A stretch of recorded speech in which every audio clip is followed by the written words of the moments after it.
Let's go ahead and get into my favorite part of the show. My favorite part of the show is the things... No, this isn't my favorite part of the show. My favorite part of the show is just being here with you guys. Aww, isn't that nice? Give me the deception. That is what I want. This is one of my favorite parts of the show. It's the things I forgot to tell you last week. This is a series where I tell you about stuff that happened in the week that you probably didn't know about. So we talk about it, and the first topic is Kevin Samuels gay? And if he is, it's okay. And if you're gay, it's also okay. But for all the talking Kevin Samuels does about women and how to get them and how to treat them and how to be with them and how to please them, is he making a suggestion that we as men should probably give up on women and just be gay? I don't know. You judge. Let's listen. It, man. That's literally it. So are you saying you want the black race to die out in that case? Because if that's it, there are no women, or would it be better for him to go make a shade of brown? You make a point. The shade of brown is better than nothing. That's all I'm saying. We need to start advocating for men who want to be with men. I understand the impulse, brothers. I do. But our women are not showing us. I don't care what they say. What are the women showing? That's the ultimate thing. Are the women showing what they're saying? Hold on. Want to be with men. I understand. Hold on, go back. That's all I'm saying. We need to start advocating for men who want to be with men. I understand the impulse, brothers. I do. You do? But our women are not showing us. Because I don't care what they say. What are the women showing? They show it. You know, and I'll say this once and then I'll move on. It be the loudest dudes in the back talking about shit they about, and then when they move to the front and get in that spotlight, and they don't know how to Dougie. If Kevin Samuels is gay, I'm okay with that. But if Kevin Samuels is gay with the notion of knowing that he's made a career off of bashing women, it just leaves a, for lack of better terms, bitter taste in your mouth. And for all we know, he might be comfortable with that taste in the closet. But hopefully he comes to terms and, come out the closet, Kevin. Clap it up for Kevin Samuels coming out the closet. Clap it up for Kevin Samuels coming out the closet. Welcome. We welcome you to what we like to call in the black community freedom of expression. You're welcome. Neat trimmed haircut. Did Hoops coach rule violate Schwaney's mission school policy? This is another weird story where 1, 2, 3, 4, 5, 6 black kids are being exposed to racism by someone they're told to trust. One of these fuckwit coaches made, I think it's this one over here, made the statement that in order for you to play on his basketball team, you have to have short cut hair. Now, short and neat hair, and he specifically said no dreads and no braids. Now, there's something interesting about that statement, because if you look at this picture, that statement was made back in like 2020, but this picture is from 2013, and I've looked at a host of other pictures, and it seems to be that pictures from those years don't show anybody with this haircut. So was this an internal policy he was forcing on his students? Furthermore, that is textbook discrimination. There's literally laws backed against it. You cannot discriminate against someone based on the texture or context of their hair as long as it doesn't cause injury or harm. And for this to be made a policy for a basketball game is very, very weird. It reminds me of the story I did about the kid who was wrestling, who had the do-rag, and they made him cut his locks just so he could wrestle. And it's this, once again, this ownership complex, right? For people in position of power. When we talk about oblivious white people, this is who we're talking about. Someone who's willing to say, your hair has to be like mine. My guy, My skin isn't even like you. So how the fuck is my hair going to be flat like yours? Like, it's this unwilling thing. And you want to know something that really mystifies them? It's because our hair can defy gravity. Because I can do shit like this with my hair. I don't need no gel or shit like that. My hair just can do this. We're fucking magical. And that bothers them. So he needs to find a way of captivating and trimming that down. And the easiest way to make a black person less, in my eyes, less apparent in a room is taking away the ability to describe their hair. Now, this is no diss to all you bald kings out there. You know, get your beard right and do whatever the fuck you want to do. But black people with hair are just cooler. I'm gonna just say that. Black people with hair are cooler. So there's that. But this guy's a fucking idiot, and I think we can all agree on that.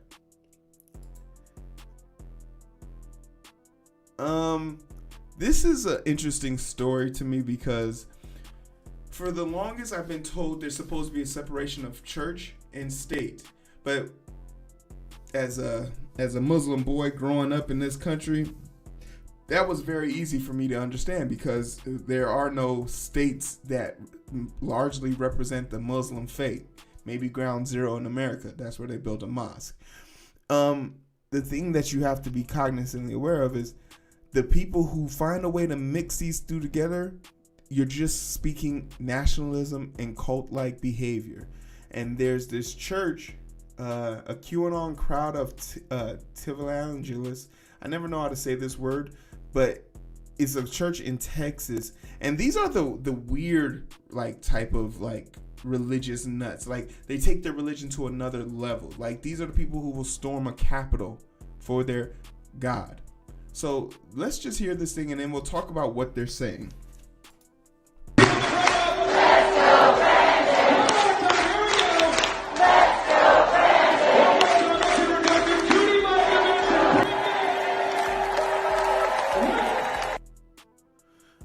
All right, and what they're chanting is "Let's go, Brandon."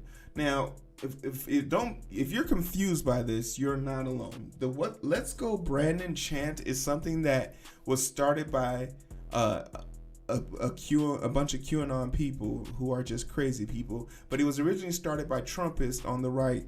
It all took place basically. They were at a NASCAR event, and there's a chant that used to go around saying "Fuck Joe Biden." And that was something that we used to say, but obviously you can't say that on TV and you can't say that in large crowds because the connotation and what it carries, and it's just all around vulgar. But as they were chanting "Let's fuck Joe Biden," a NASCAR driver, from what I understand from this story, was literally being interviewed, and the person who was interviewing him, in an effort to kind of sway the commentator, because the NASCAR driver couldn't really make out what they were cheering, he thought that they were cheering for him, and the driver's name was Brandon, and literally it took off from there. Like it's the most boring origin story on earth, but this is what you get from salmonella ass motherfuckers like this. Like these Mayo warriors are good at what they do, being cringy. Like it's just bad, but that's the origin of it. It's very stupid, and no one with a brain cell really enjoys it. Let's talk about hypocrisy, shall we?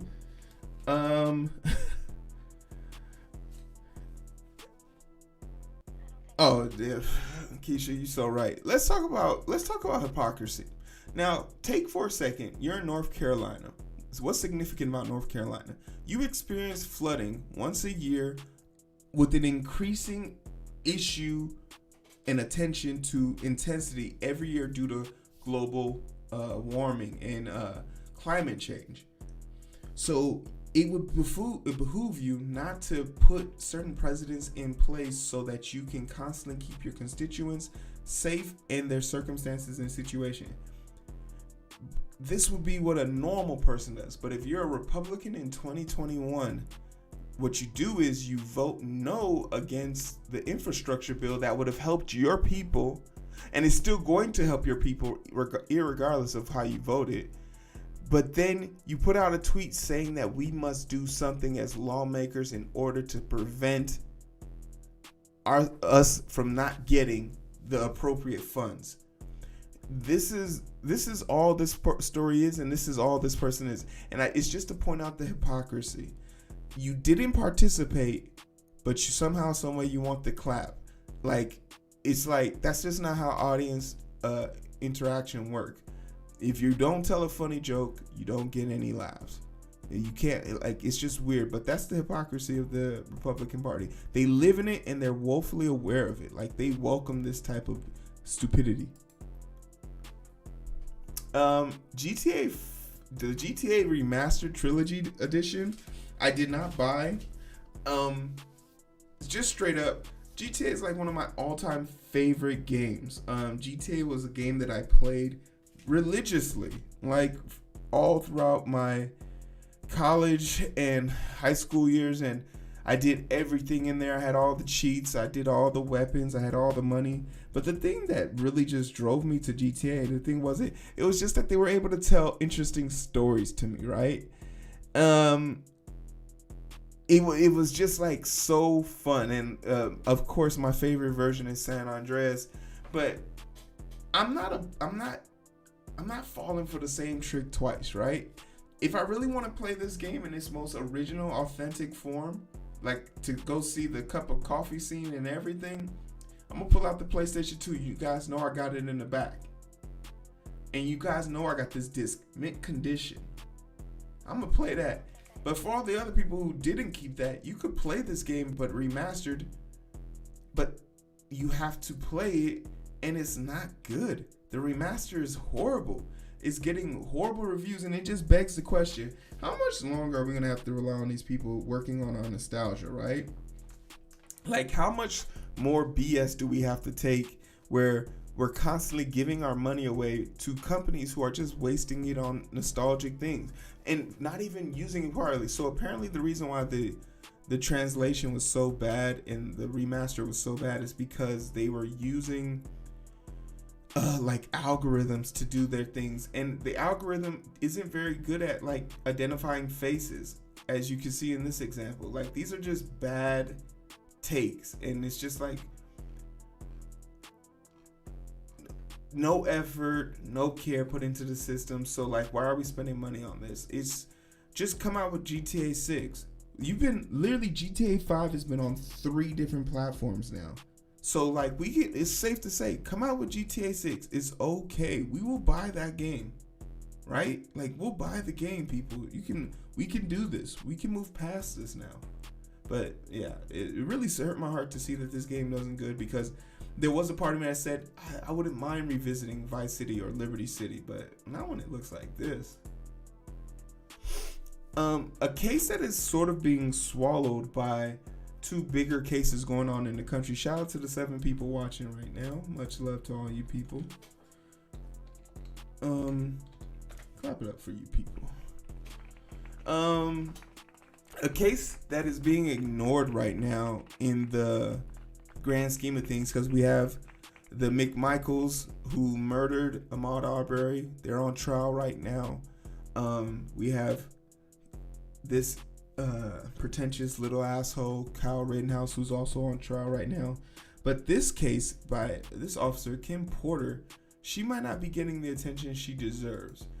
Kim Porter was the officer who stopped a young black man for a traffic stop and proceeded to do the thing that is used to humiliate black and brown people during traffic stops, remove them from the vehicle for minor offenses, to put them on display so when people drive by, the association of seeing us in handcuffs and being patted down is, we're bad, he probably did something bad, when all she really had to do was say, hey, and this is a reminder, she pulled him over not even for speeding, it was for having air fresheners in his rear view mirror, which is just you bugging. I looked it up. At the time of this arrest, they had 1,500 rape kits that hadn't been tested yet.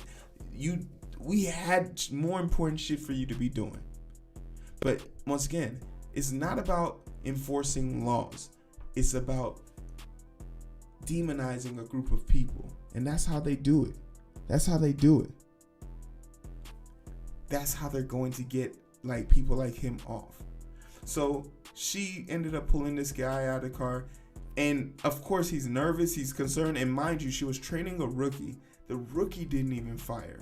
She says that she's going to tase him, but pulls out her service weapon and shoots him and claims it's on accident.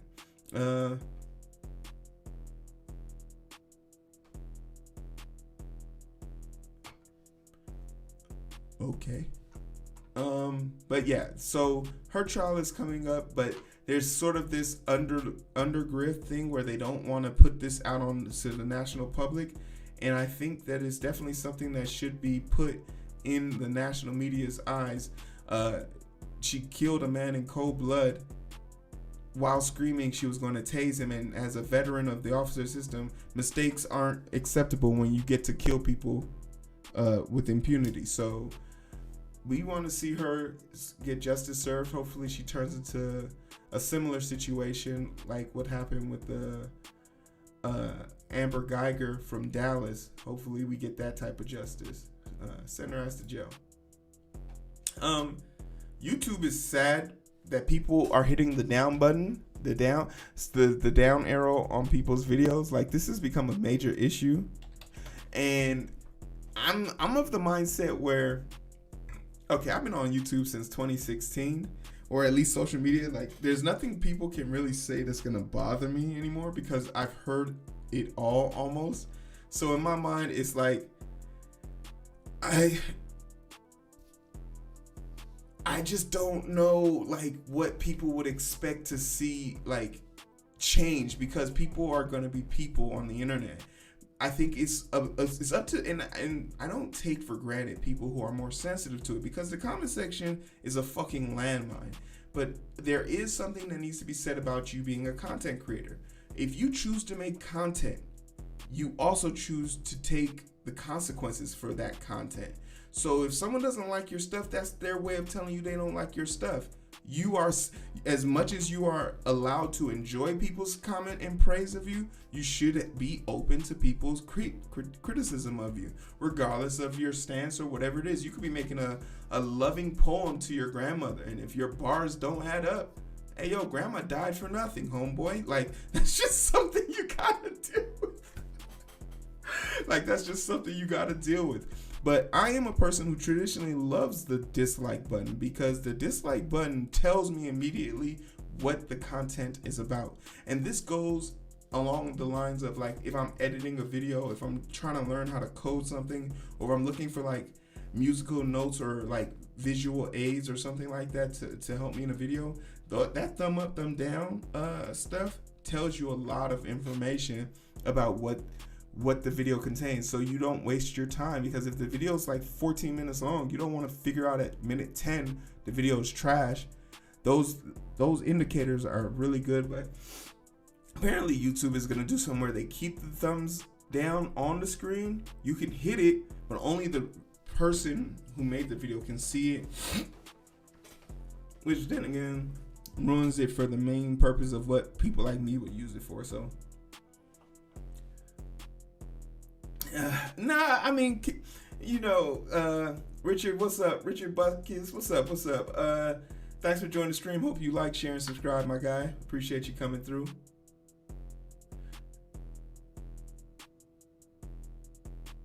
I have a rebuttal for the Rittenhouse case, but you're going to have to see me in the next segment, because this is my things we forgot to tell you last week.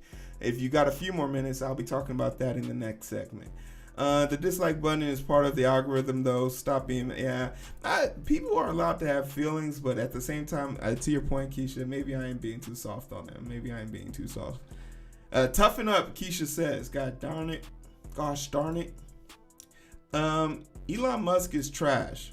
And I've always said this about Elon Musk, and people don't believe me. Like, he's a dude from South Africa who got his money during apartheid, and got it from his father off the backs of people that were being discriminated against and had their land taken over. It's just crazy to see that this dude who built, like, he didn't create Tesla, he just bought it.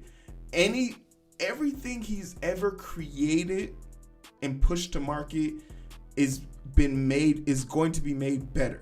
Like when Tesla came out, Tesla is a great idea, but they are not a car building company, and that's why their cars are so trash. Like that's why GMC and Ford and all these other places are making cars, and they're making them better. Like they're making their Jeeps and everything better, their designs, and they're just suited because he's not humble. But Elon Musk has been on this power trip lately because he's been either confronting like the World Health Organization or the World Food Organization or whatever to talk about feeding people, and he was like, okay, I'll sell $6 billion in Tesla if you guys can prove that this money will help end world hunger. Mathematically doesn't pan out, but does it help? Yeah. The fact that you can do it on a whim, why the fuck aren't you? Like, what? You can make that money back in less than 6 hours. Then he pushed it to a limit where he had a poll on his Twitter feed where he was like, if X gets him enough votes or Y gets enough votes, I'll donate, so I'll give up this much money. It hit the point where it said he had to give up the money. We heard nothing. And now Bernie Sanders says we should demand that the extremely wealthy pay their fair share, period. There's nothing extreme about that. The extremely wealthy should just pay their fair share. Not a cent more, not a cent less. Just pay what you owe. And Elon Musk out of Southfield, I keep forgetting that you're still alive. Like Bernie Sanders is definitely at the end of his rope. And if Bernie Sanders passes away in the next few months, like how's that gonna make you feel?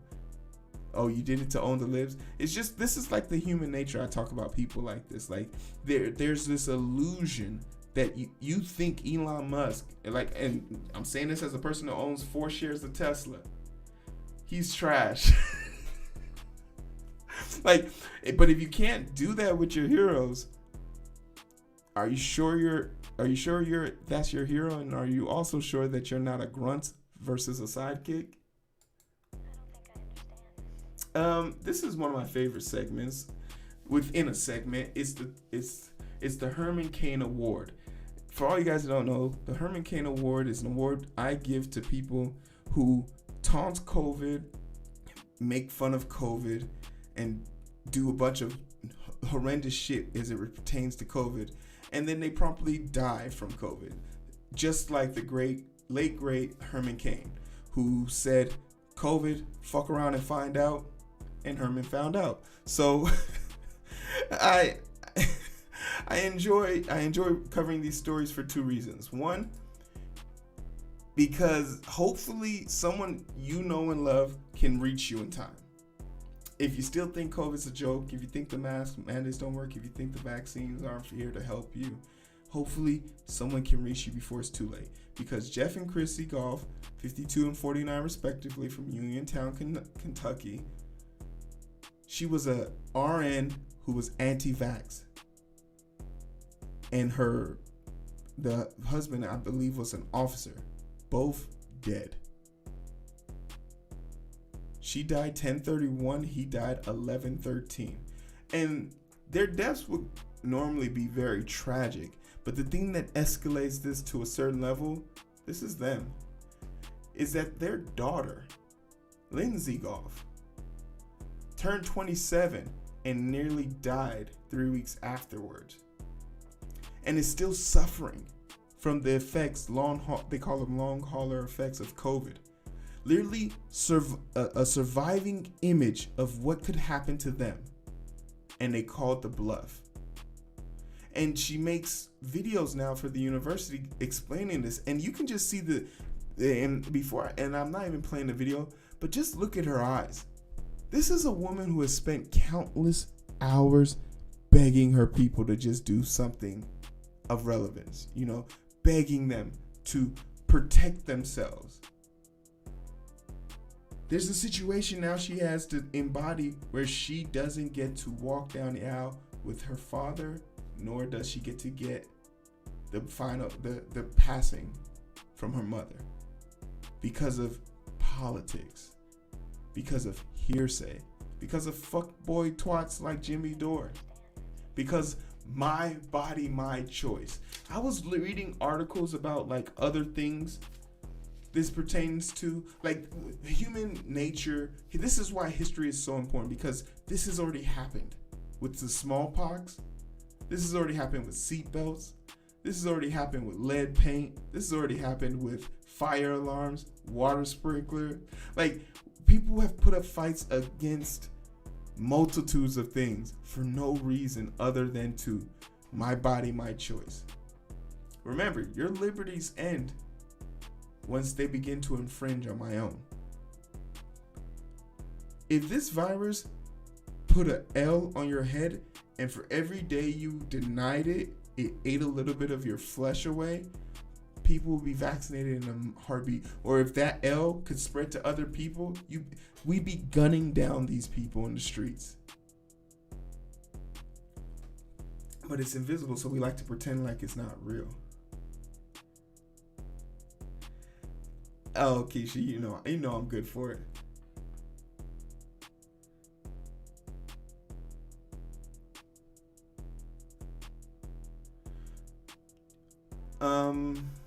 Not taking the vaccine doesn't impose upon your rights. Okay, so to answer your first part, it's a therapeutic, sure, but therapeutics can also provide. It's a therapeutic to the extent that it's not an immuno vaccine, so it doesn't have a dead version of it. I think you're absolutely right. People calling it vaccines, we talked about this on the show once. People calling it vaccines isn't the correct term, because in order to be a vaccine, there's a dead part of it inside of it. The vaccine is the most translatable force, but you can gain immunity through therapeutics. That's more than possible. I don't know like what the point is there, but like, if your theory is correct, how would you explain someone like me never having any antibodies from me having it, only having the resistant strains of the vaccine? So it provides its own type, I guess is what you could say. But mRNA is a wonderful therapeutic that is definitely going to change the way. Like, they're already coming out with studies that say they can cure diabetes. I bet you there's a bunch of people who are getting tired of paying $325 a vial for insulin who can't wait to take that shit. And also, they're coming out with a pill here pretty soon, so you don't have to take the ouchie no more if you can't handle the pain. And you're right, not taking the vaccine doesn't infringe on anyone's freedom, but if you want to go outside and live amongst us, you need to be vaccinated, because if you're not vaccinated, then you're spreading the virus. Come on now. Come on, Richard. Can I call you Dick? Come on, Dick. I know you're smarter than that. Let's talk about the importance of knowing who you stand by.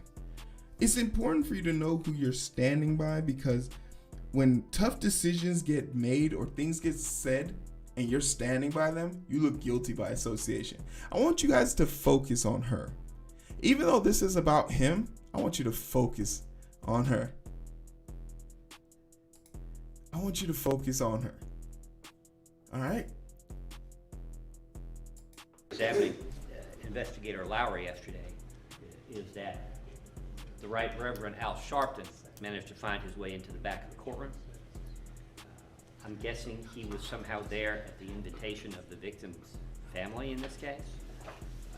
And I have nothing personally against Mr. Sharpton. My concern is that it's one thing for the family to be present. It's another thing to ask for the lawyers to be present. But if we're going to start a precedent, starting yesterday, where we're going to bring high-profile members of the African-American community into the courtroom to sit with the family during the trial in the presence of the jury, I believe that's intimidating, and it's an attempt to pressure. She's contemplating right now. She's contemplating. She's hoping, because everyone knows what's going on here, and it's just not dawned on her. It's not dawned on her yet, but she's like, no, he's not doing this. Not right here. Not right now, right? Could be consciously or unconsciously an attempt to pressure or influence the jury.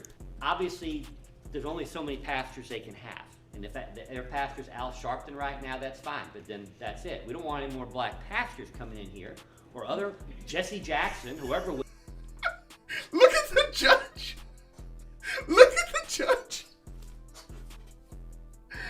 Oh, why did he say black? Why did he just say pastor? Why did he have to say black?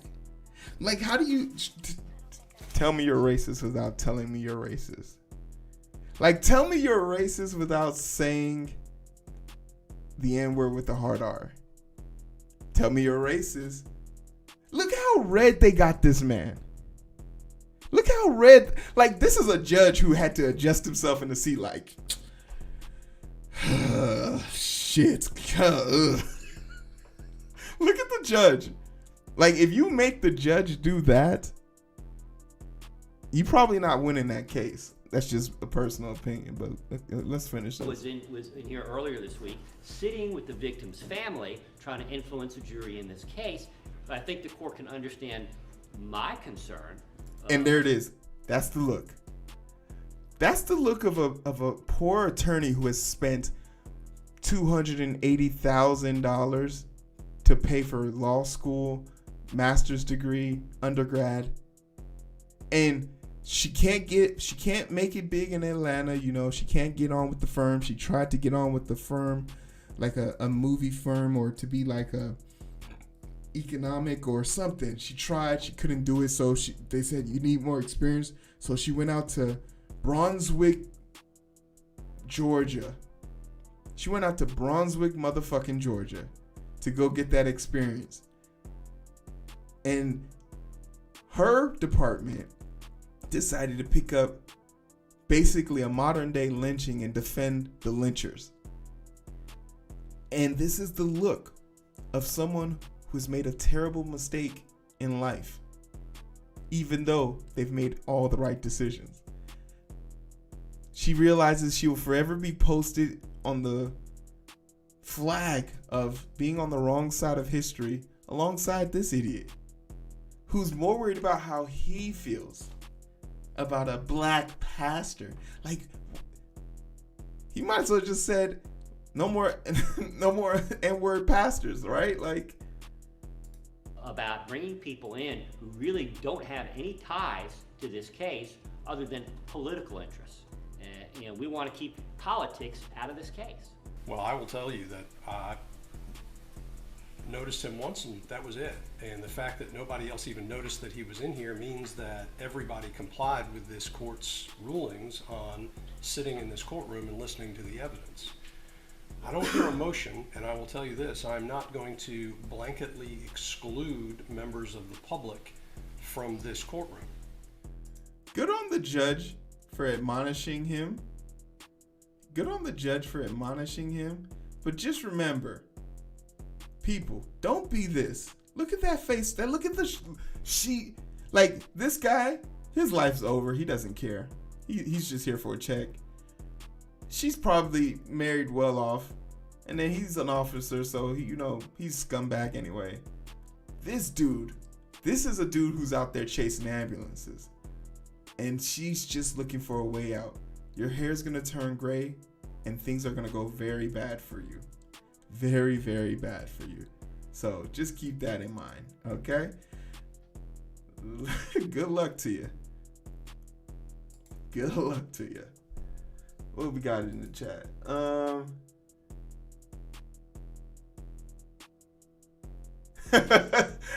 Man, it's crazy. It's crazy. Yeah, that Lindsey Graham vibes, man. That Lindsey Graham vibe. Oh, Ethan, is that you? Ethan, I already gave you instructions. If you want to be interviewed, you gotta email me. We got to discuss some logistics and also some abiding guidelines. What we got? You might like this story. Conspiracy theorist Alex Jones found guilty in Sandy Hook's defamation cases. This is a very interesting situation, especially since your First Amendment right kind of trumps a lot of things. And the First Amendment right, if you can prove it to a certain extent, not even prove it, like, you just have to be able to differentiate. You can get away with it, but the fact that he didn't even want to fight this means that the evidence he has is so damning, he wouldn't have stood a chance anyway. And it's much better for him to say, when he's being sued, to say, well, I never got a chance to defend myself, so how are you going to sue me for it? which could like lighten the load. But this is a dude who's pretty well off, and he has ruined these people's lives. Like the kids from Sandy Hook, over 20 kids killed, 6 adults, I believe, killed. Like it was atrocious. And this guy was out here saying they were crisis actors. People would have to move. They would be terrorized. Like, it's just a boatload of things. He deserves everything that's coming for him. I hope they get the bag. Man, fuck Alex Jones. Hey, Ethan, this is a good story for you. If you're considering it, a brothel. This is our last story. A brothel is offering sex to people who get the COVID vaccine shot. Where is this at? This is in the European country. It has to be a sex brothel in Austria. Is advertising free sex for anyone who gets vaccinated on site. Customers can get their jab along with a voucher for 30 minutes with their lady of choice. That is awesome. At the club on Monday evenings. Promotions will last through November in hopes of getting shots in arms and clients in the club. Look at the sex industry, the oldest, greatest industry to man's knowledge. Still holding it down for us. P.O.P. Hold it down, baby. But this is very unorthodox. You're absolutely right. But I think there's a great opportunity here. I actually read up on this story. I did a deep dive and looked at some of the models.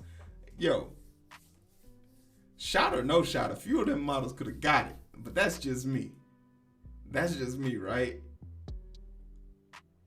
That's just me, right? I would have did it. But I'm already vaccinated, so I don't have to worry about that. But hey, that's just some things I forgot to tell y'all last week. That's the whole segment. That's what we do here. We talk about things we forgot to tell you last week. Hey, I appreciate all y'all being here. But if you're here right now and you haven't hit the like button, I don't really fuck with you. No, I'm just playing. You're probably a little bashful because I know like 78% of the people watching this right now aren't subscribed. You could help a brother out. I appreciate that. You know, we out here doing the growth on YouTube and shit like that. But if YouTube is not your swag, or maybe you've been banned off of there, don't fret. Twitch is where it's really at. But it's so hard to find through the daily grind. Been working overtime, and I'm sleep deprived. Shorty on my line and we fuss and fight. Seems like every night. Don't care who's wrong or right. I hope the end is sight. Slow it down and we can catch the vibes.